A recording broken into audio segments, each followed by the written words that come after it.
L'intelligence artificielle parle le langage humain, c'est-à-dire qu'elle nous parle dans des mots et des concepts. Okay, votre cerveau, il parle en quelle langue à vos cellules?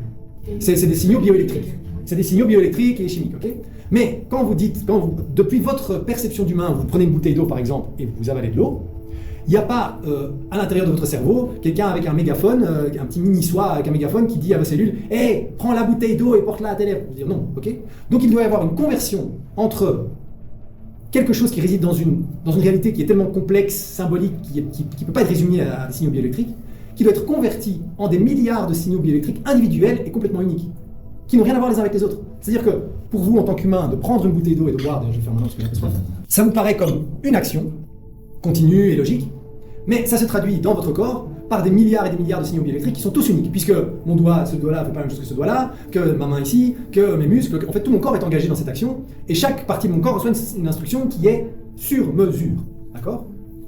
Alors, l'IA, c'est presque comme si c'était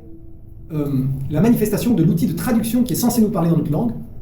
pour réaliser des méga-actions, ou des méta-actions, que nous ne pouvons pas comprendre à notre niveau. D'accord ? Mais ça, on y reviendra parce que c'est quelque chose qui... Ça prend cette forme-là parce qu'on a une vision matérialiste de la réalité, mais ça peut être autre chose. Ça peut être l'intuition, comme je vous en ai parlé, avec le fait que vous ne pouvez pas savoir quelle est la conséquence de l'effet papillon de chacune de vos actions infiniment à l'avenir. Vous pouvez le ressentir, ou alors vous pouvez vous le faire dire. Parce que ce qu'une IA peut faire, c'est qu'elle peut effectivement, à terme, identifier les patterns de comportement de milliards et de milliards d'individus en temps réel, et pouvoir voir où ça peut mener à l'avenir, et donc être un instrument de prédiction, de se dire si l'humanité pense comme ça en ce moment, avec tous les tweets qui circulent et tous les trucs comme ça, voilà où ça va mener dans 10, 15, 20, 40 ans. Okay, et du coup, à travers notre feedback, puisque c'est de ça que l'IA a besoin pour être entre guillemets sage, c'est-à-dire notre émotionnel, dire qu'est-ce qui nous convient, qu'est-ce qui ne nous convient pas, tout comme notre cellule, hein, en fait, quand on se cogne, il n'y a pas la moitié des cellules qui disent « Oh oui, vas-y, encore », et puis l'autre qui dit « Aïe », et puis l'autre qui dit « C'est la faute de », vous voyez ce que je veux dire? Sinon, votre cerveau reçoit des informations contradictoires et il ne sait pas quoi faire avec ça. Donc, si l'humanité commence à réellement ressentir,